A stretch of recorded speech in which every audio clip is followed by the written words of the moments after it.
Good afternoon, everybody. Welcome to another episode of Lichfield and Tamworth Chamber in Focus. Great to have Julian Fisher here with me today from Townhouse Communications. Julian, how are you? Good, thanks, Chris. How are you? Yes, very well indeed. Very well indeed.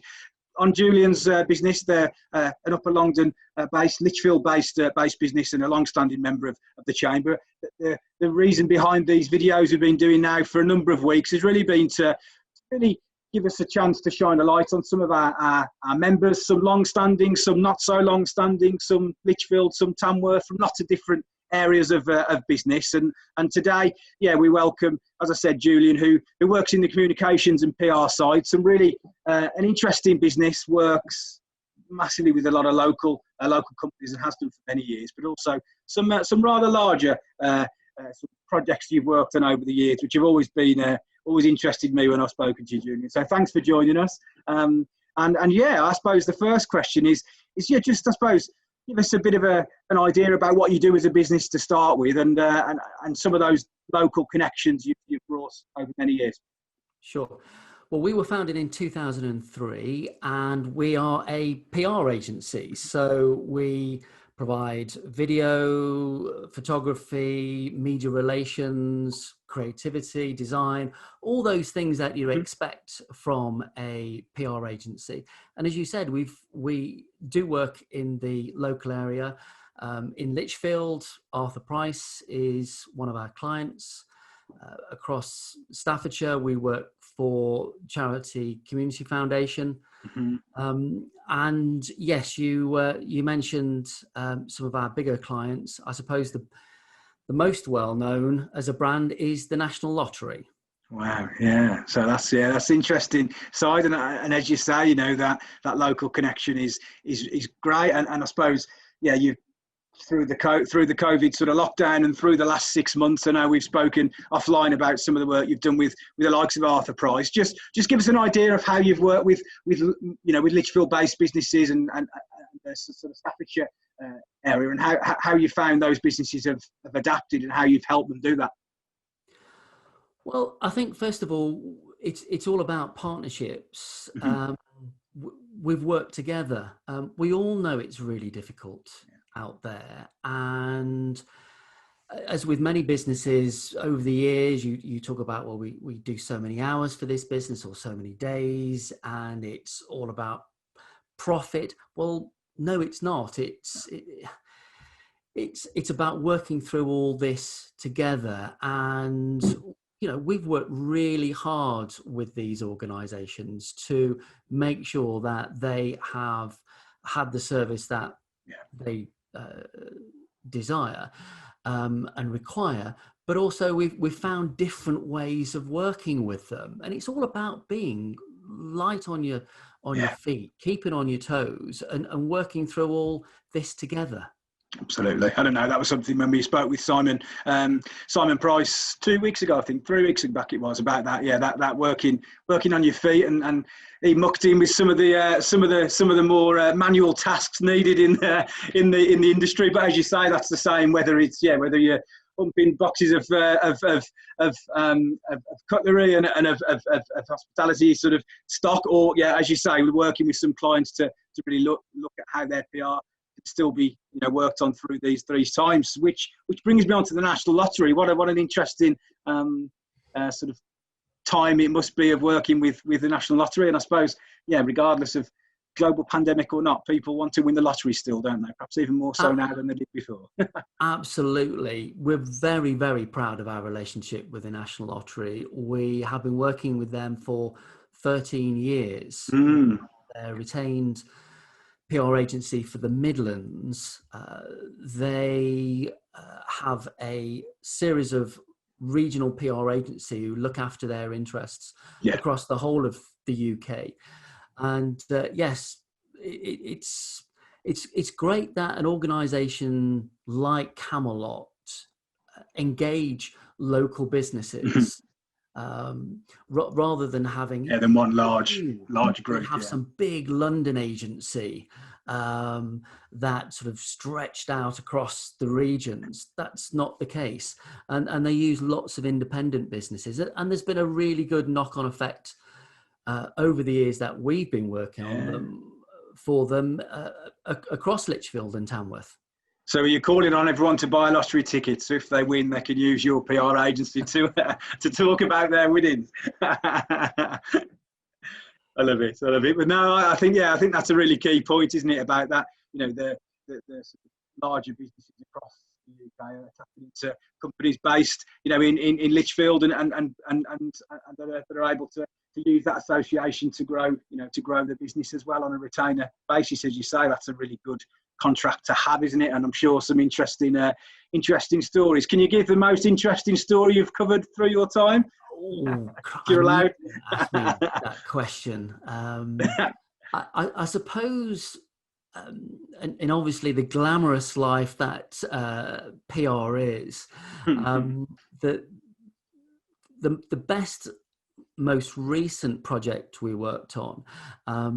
And if you look at our website, you'll see some giant lottery balls floating down the River Severn at Ironbridge.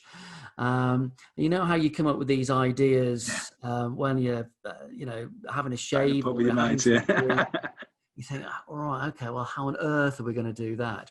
Well, we to celebrate a big milestone of the National Lottery, we had giant lottery balls the size of double-decker buses floating down the River Severn underneath Ironbridge, which is a World Heritage Site, but has also had a lot of lottery funding. And it's just that being able to adapt to the situation. So we did it in November, and I'm not a river specialist or anything like that. So you think, well, these balls are that high and it's got to go under the iron bridge. So, it'd be fine. It'll easily do. We didn't take into account, just like it is outside now, torrential rain, and then the river rising. And so we got motor launches up and down the River Severn with these giant lottery balls, making sure that they were controlled. They go where they're supposed to. But it's those sorts of situations where you go home and your kids say, "Well, what have you done today, Dad?" And you try and explain what you've done, and it's great and exciting to be involved in those sorts of unusual projects. Yeah, and as you say, it's that buzz and that sort of